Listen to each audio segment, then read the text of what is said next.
Camarades des peuples d'Afrique, mes chers frères et sœurs, l'heure est grave. Frère, la civilisation humaine a foutu le camp. Le monde est tombé dans l'anarchie totale. Le plus fort mange le plus faible.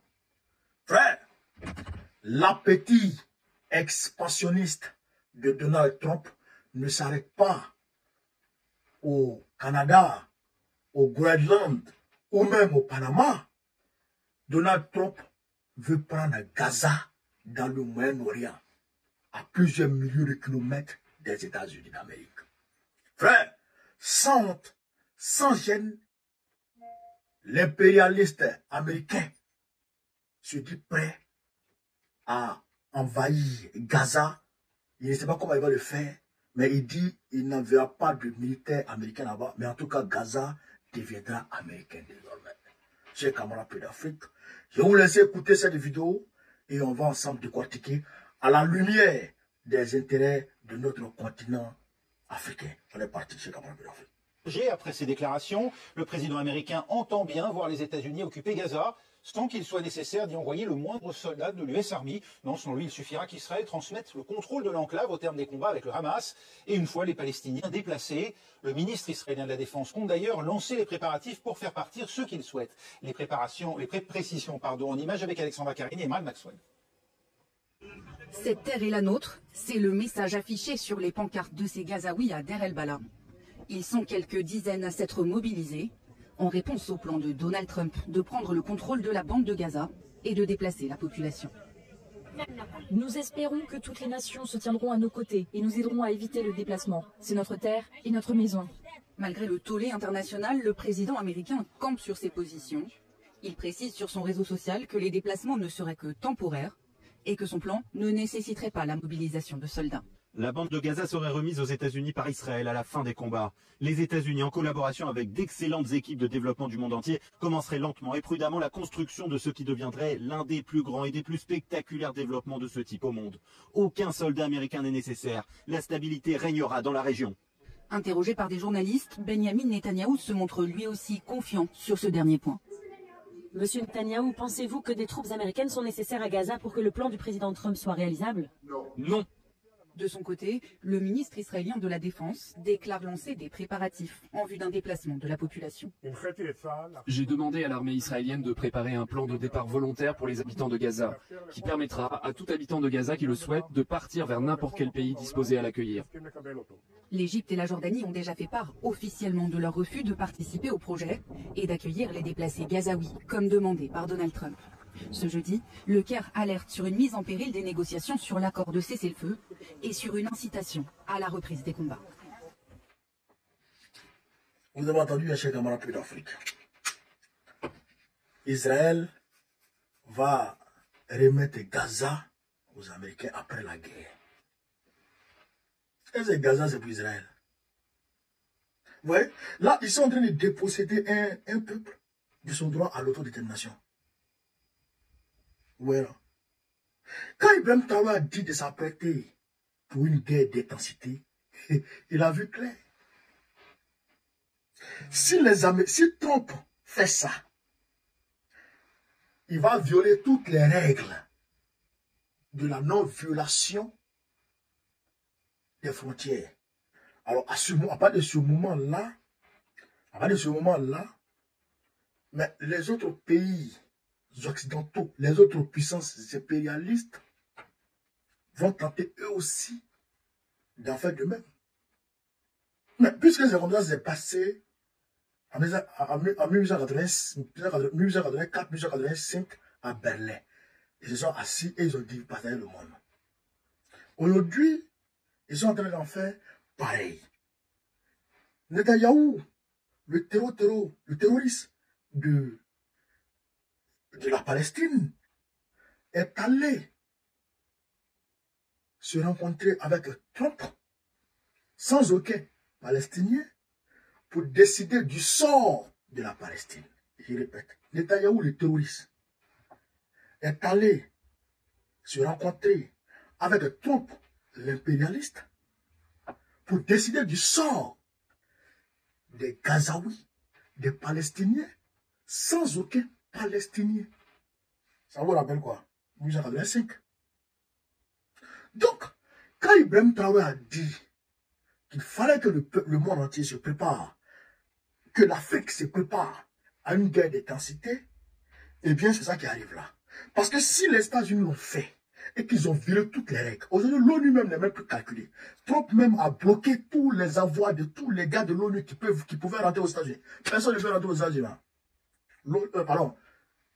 J'ai pas de la CPI. La CPI ne peut même plus rentrer aux États-Unis. Là, c'est mort. Vous comprenez? Alors que c'est l'aile juridique de l'ONU même qui est là.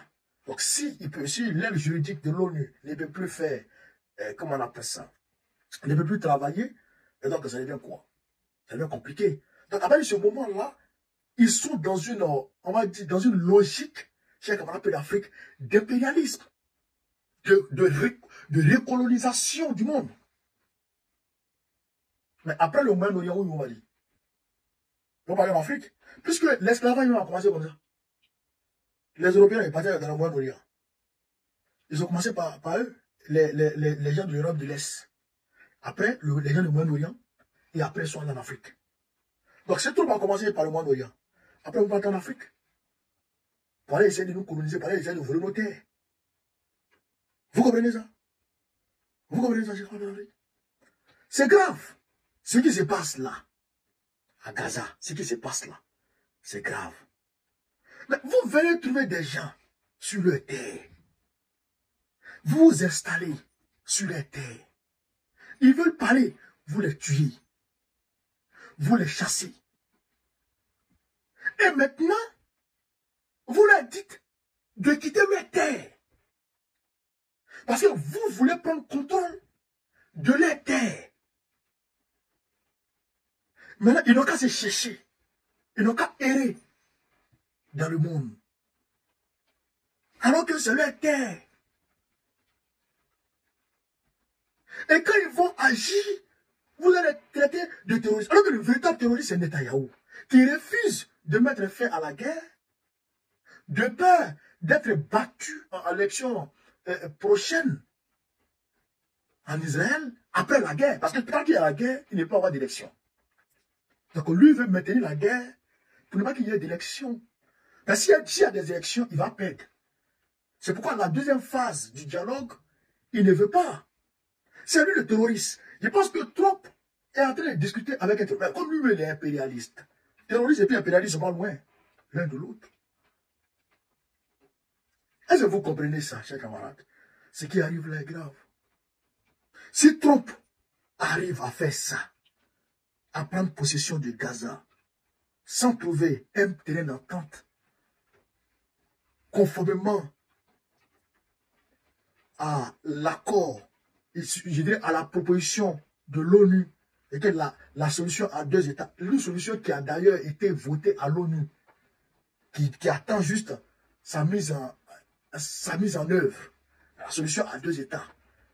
Au lieu de trouver une solution à 2 États, comme Bill Clinton l'avait, on va dire, essayé, avec les accords d'Oslo, d'Abraham et tout ça. Et je pense que Trump devrait emboîter le pas à Bill Clinton. Mais si lui ne fait pas ça, et que lui va aller prendre possession de Gaza, pour que Gaza devienne pour les Américains, il y a un problème. Ils vont aller coloniser au XXIe siècle, 2e génération des peuples. Ils vont parler anglais, ils vont parler arabe. Ils vont aller à l'école des Américains. Ils vont devenir des Américains. À savoir même s'ils vont devenir des Américains, s'ils ne seront pas des citoyens de seconde zone. Sous nos yeux. Si ça passe, ils iront au Kivu, au Congo. Ils vont aller expérimenter au Congo. Oui, ils vont aller prendre possession du Congo. Oui, vous allez voir. Si pour Gaza marche, ils iront au Congo. Pour aller prendre le Congo, pour aller couper le Congo en plusieurs morceaux. C'est pas à quoi les parents, les Américains ont pris possession de Gaza. D'accord, ils vont aller. Donc, par là qui est entre Kagame et puis Tshisekedi là, à cause de ce parable là, ben, ils vont aller prendre possession de là-bas. Ils vont aller prendre possession du Kivu. Vous comprenez ce qui se passe dans le monde? Donc, c'est pourquoi il est impératif que l'Afrique s'unisse. Il faut qu'on s'unisse, il faut qu'on se donne les mains pour nous préparer et pour parer contre toutes ces éventualités. S'ils viennent, il faut qu'on se batte. Il faut qu'on les allume. Il faut qu'on se batte comme des vrais hommes. C'est pourquoi il faut que, tu sais ce qu'il dit, arrête ces histoires de diplomatie à la compète là. Il n'a qu'à très rapidement aller vers les partenaires fiables. Il faut qu'ils prennent des Satan 2, des missiles Oresnik, pour envoyer dans le palais de Kagame. Actuellement, là, le M23 a pris pour... Ils font meeting à Goma. Le M23 fait meeting à Goma. Ils sont en train d'avancer vers la capitale de Kivu, vers le sud Kivu. Ils veulent prendre position de Kivu. Quand ils vont prendre position de Kivu, ils vont ajouter ça au Rwanda, et puis c'est fini. C'est-à-dire que ce qui se passe est grave. Kagame doit partir. Tu sais qu'il doit partir, et puis un soldat, un véritable soldat congolais, va prendre le pouvoir pour nouer les relations. C'est un ronfleur. C'est un ronfleur. Je n'aime pas ce gars. Je n'aime pas. Donc, camarades pour l'Afrique, voilà ce qui se passe dans ce monde. Il fallait que Dieu vous montre ça. Pour qu'on essaie de décortiquer ensemble. Pour voir clair dedans. Vive l'Afrique libre. Vive le panafricanisme. Vive tous les peuples panafricains. Babo, puis j'en ai encore un autre prochain. Inch'Allah.